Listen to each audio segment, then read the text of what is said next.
Although it's difficult to imagine now, in North America, being 2S LGBTQIA+ used to be something that should be kept secret at all costs. 50 years ago, it was unlawful for homosexual conduct to occur in any province in Canada and in any state in the United States. In the eyes of mainstream society, LGBT people were not just considered to be a subculture involved in prostitution and illegal sex, but were also considered to be sick, abnormal, and even sinful.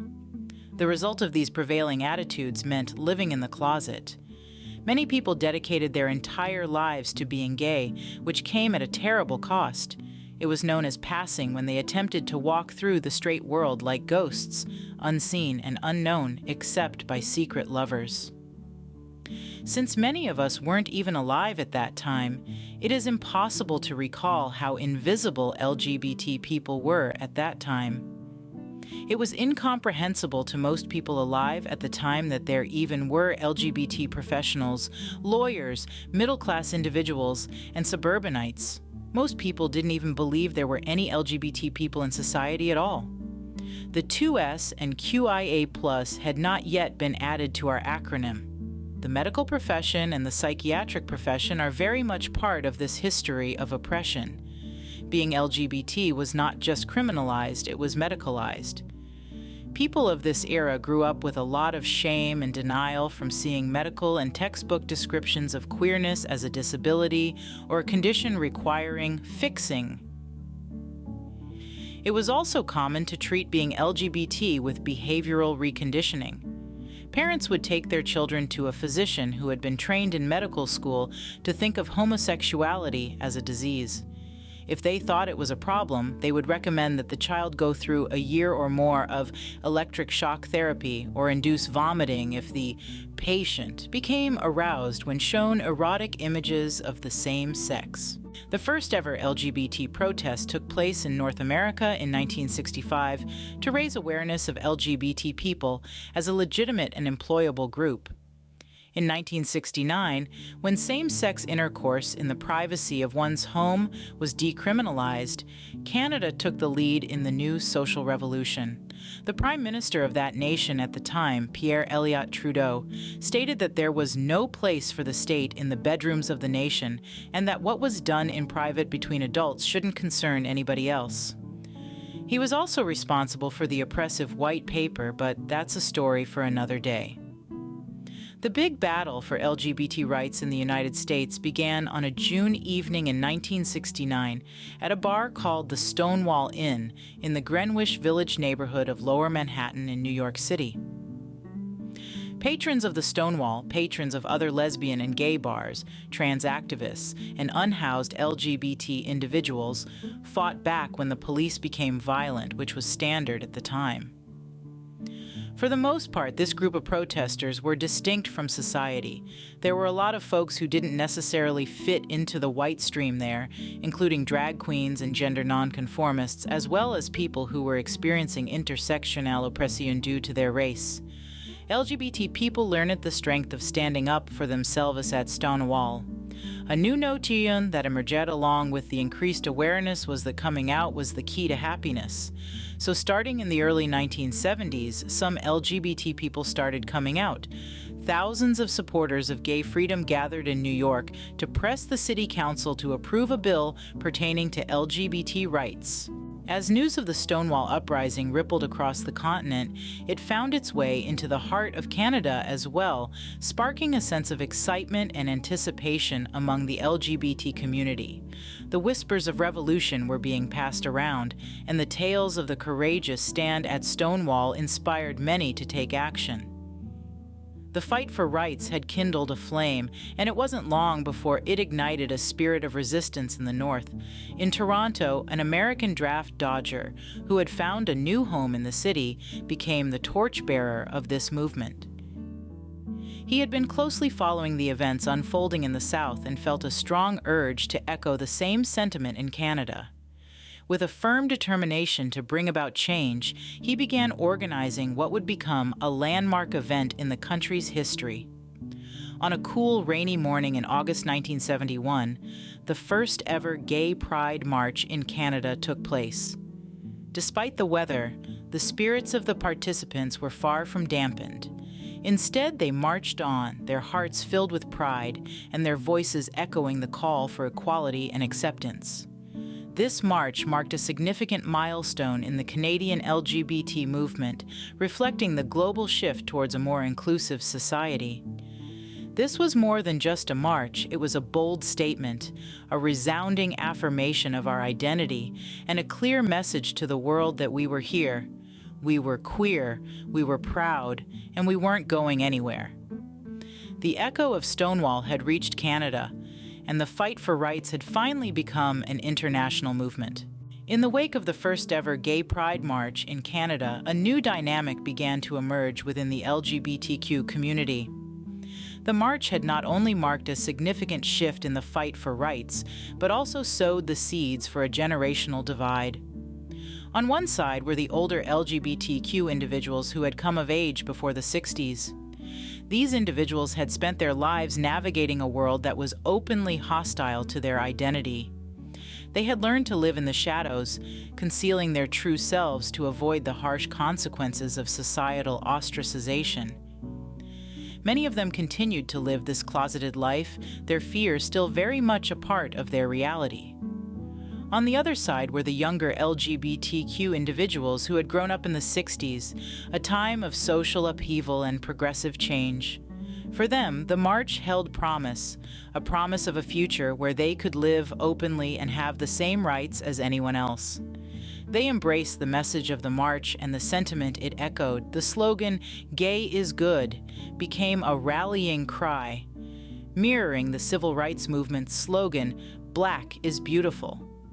This divide was a reflection of the times, a testament to how far the movement had come and how much further it needed to go. The echoes of change had reached the North, but their reverberations were still just beginning to be understood. The journey towards acceptance was far from over, and each generation has its own battles to fight. This was a time of transformation, of growth, and most importantly, of hope for a brighter future. The echoes of change were loud and clear, and we were just getting started. In the aftermath of the march, a new phenomenon began to take shape, the emergence of gay ghettos. These were neighborhoods where LGBT individuals could live openly, free from the judging eyes of a society that still struggled to accept them.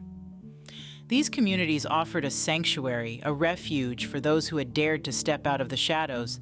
They were places where one could be openly LGBT without fear of reprisal, where we could find acceptance and understanding. These neighborhoods were the physical manifestation of the dream of living a life like any other person, a dream that the march had kindled. In these gay ghettos, queerness was not just tolerated but celebrated. They were vibrant, bustling communities filled with individuals who had found the courage to live their truth. These neighborhoods, many of which still exist today as gay villages in most major cities, are a testament to the resilience and tenacity of the LGBTQ community. They were a safe place to build community in a world that was still trying to understand us. The echoes of change had permeated the very fabric of society, giving rise to these gay villages, which are always the most colorful and interesting neighborhood in any city. The journey towards acceptance was far from over, but these communities offered us the potential to organize, create our own sense of community, and uplift one another. They were proof that the echoes of change were not just sounds, but tangible realities. As the gay villages began to flourish, an unexpected development was starting to take shape. Along the peripheries of these communities, a few important allies began to emerge. These were the parents of some LGBT individuals who chose to stand with their children, breaking societal norms and prejudices. They were the mothers and fathers, siblings and friends who had seen the struggle firsthand, who had watched their loved ones live a life of fear and uncertainty. Now, they were stepping up, crossing the borders of these gay villages to stand shoulder to shoulder with their children. They were joining the fight, not just out of familial love, but out of a deeper understanding that their children's fight was a fight for human rights. This was a fight for their right to love, their right to exist, their right to be themselves without fear of reprisal. The presence of these allies added a new dimension to the battle for acceptance. They were the bridge between the gay ghettos and the larger society, a fortress of understanding that acceptance was not just a distant dream, but a tangible reality.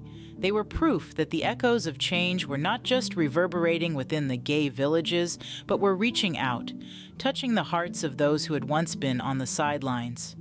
With their support, the gay villages were no longer just sanctuaries for the oppressed, but were becoming symbols of a society slowly but surely moving towards acceptance. The fight was far from over, but with every ally that joined, the dream of a world free from prejudice was becoming more and more real. As the 80s dawned, a new and deadly foe emerged, casting a long and ominous shadow over the LGBT community. In 1981, what was at first thought to be a rare and aggressive form of cancer was found in 41 homosexual men in New York and San Francisco. This was the beginning of the AIDS crisis. The news of the outbreak spread like wildfire through the gay communities, snuffing out the hope that had just started to flicker with the ability to live openly.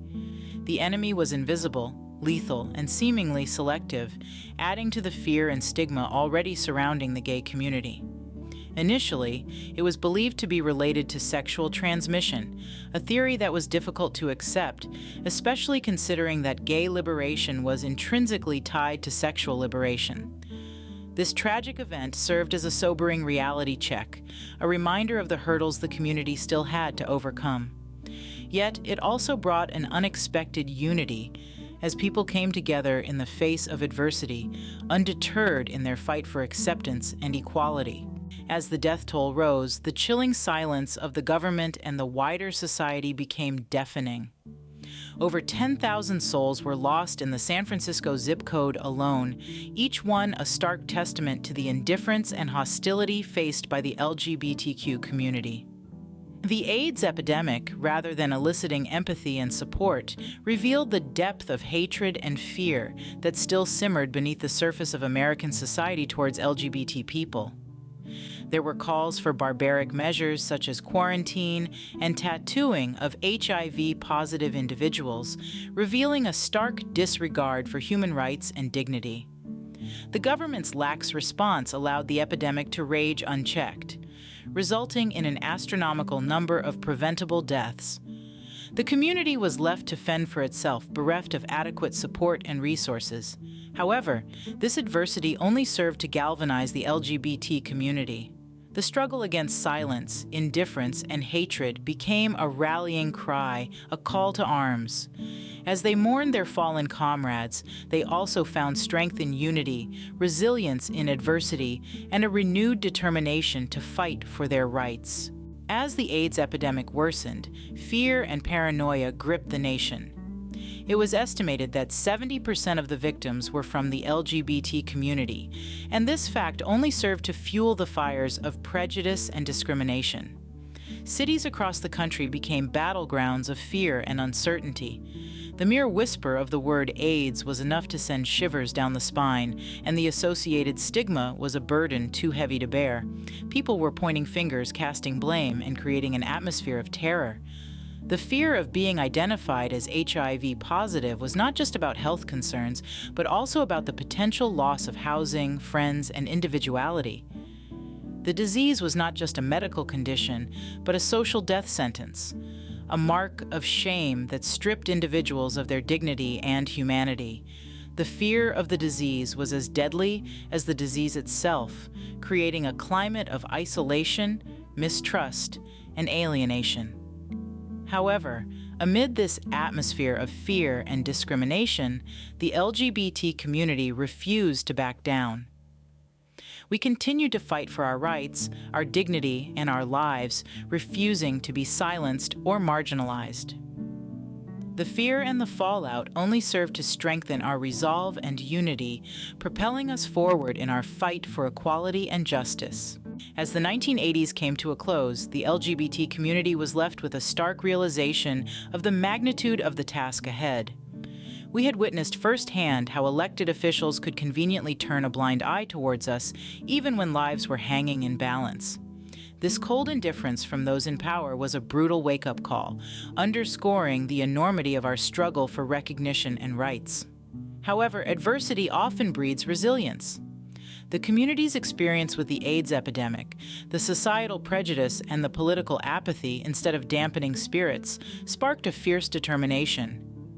It was a catalyst that led to the emergence of a strategic, relentless movement fighting for our rights. This movement was not born out of mere rebellion, but out of necessity. It was an answer to the deafening silence of the administration, a response to the societal bias, and above all, a testament to our will to survive and thrive. This period marked the dawning of an era of strategic activism and unity within the LGBT community, an era that would lay the groundwork for the significant strides they would make in the years to come.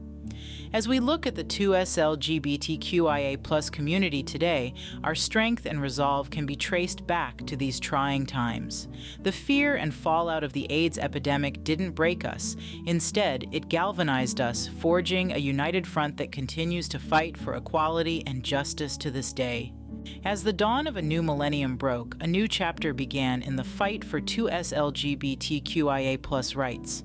This was a period of significant strides and monumental victories. The focus of the movement shifted towards the quest for marriage equality, a symbol of fair and equal treatment under the law. The right to access tax benefits, spousal rights, and other privileges that were previously exclusive to heterosexual couples was now the rallying cry of our community. In 2003, in a landmark decision that echoed around the world, the Canadian government made a historic announcement. They declared that the right of LGBTQ people to marry was to become the law of the land. This was a monumental victory, a testament to the tireless efforts of the community and their allies. The world's first legal gay marriage was a ceremony like no other, a celebration of love and equality that was years in the making. But even amidst this joyous occasion, the struggle was far from over. The first two people to be married found themselves on a journey that was both a celebration and a demonstration of the challenges that still lay ahead. They were driven along a route to a church where they were greeted not only by cheers and applause, but also by an angry mob. It was a stark reminder that while progress had been made, the fight for acceptance and equality was still far from over. As the first gay couple prepared to take their vows, they found themselves facing a chilling spectacle. Protesters masked as devils brandished a coffin and drove a knife into it as a symbol of what they believed to be the death of traditional marriage and family values. The couple had been warned of the risks. Their lives were possibly in danger, a harsh reality that underscored the gravity of their groundbreaking act. Security personnel were on high alert, their instructions echoing ominously in the couple's ears. If you hear a gunshot as you're signing the marriage documents, don't move. We will move you to safety. The fight for marriage equality had incited a backlash from those resistant to change. The spotlight was briefly on the straight world and the religious right who were committed to stalling the movement. Their resistance was fierce. But the 2S LGBTQIA+ community and our allies were not deterred. We pushed back with an equal, if not greater, force. Our commitment to the cause was intense, and our resources and strategies sophisticated. The time, energy, and dedication we poured into our fight for rights was unparalleled. And so, in the face of adversity, we persevered. This was not just a fight for marriage. This was a fight for acceptance, for equality, for the right to love without fear. The struggle was not over, but our resolve was stronger than ever. Our journey was fueled by the strength of the human spirit, and thousands of us held hope for future generations in our hearts. The fight was not in vain, and the story was far from over. As the new dawn of the millennium broke, so did the walls of intolerance. A fresh narrative began to unfold, one where the 2S LGBTQIA+ community wasn't just fighting for rights, but for recognition. The message was clear: we are very much a part of your community. We are Indigenous and BIPOC people. We are men. We are women. We are both. We are neither. We are trans, we are tall, we are short, we are doctors, mechanics, teachers, retail workers, business people, and lawyers. We are your neighbors. This shift in messaging started to erode the icy walls of prejudice, ushering in a rise of acceptance that was previously unimaginable. The options for 2S LGBTQIA+ people had never been better. The day finally arrived when we could legally marry and share life with someone we truly loved. It was a day of both joy and overwhelming relief. A day when love triumphed over hate, acceptance over intolerance. The fight had been hard, but the victory was sweet. The 2S LGBTQIA+ community could now lead a life with a partner and have a family. We no longer had to sacrifice love and companionship for acceptance. The rise of acceptance was not just a victory for the 2S LGBTQIA+ community, but a triumph for humanity. It was a sign that the power of love, compassion, and acceptance would prevail. The fight was not over, but the tide was turning. The rise of acceptance was a symbol of progress, a promise of a brighter future. A future in which we would have the same privileges as other people. In many ways, the world for 2S LGBTQIA+ people has never been as good as it is in nations like Canada and the United States. Here we've achieved a level of freedom that was unimaginable even a decade ago. We are not just surviving, we are thriving, and we are changing the world for the better. From rainbow crosswalks in our city streets to openly gay characters in mainstream media and public officials at all levels of government, the strides we've made are significant and inspiring. However, there's still work to be done in terms of representation, visibility, and freedom. And the fight for equality is a global one. There are parts of the world where the 2S LGBTQIA+ community still faces severe persecution and discrimination. It is essential for us to stay informed, to stand in solidarity with our 2S LGBTQIA+ siblings around the world, and to use our voices and resources to aid their fight for equality. Even on Turtle Island, in recent years, there have been places on the continent where 2S LGBTQIA+ rights have been deeply challenged. In some cases, these challenges and campaigns have been successful, and our rights have been eroded. But the 2S LGBTQIA+ community is resilient. We have faced adversity before and emerged stronger. We will continue to fight for a world where every person, regardless of their gender identity, expression, or sexual orientation, can live freely and openly without fear or prejudice. Our fight is not over, but we share a past history that proves we will take to the streets whenever necessary. Even as we celebrate our progress, we cannot ignore the challenges we still face.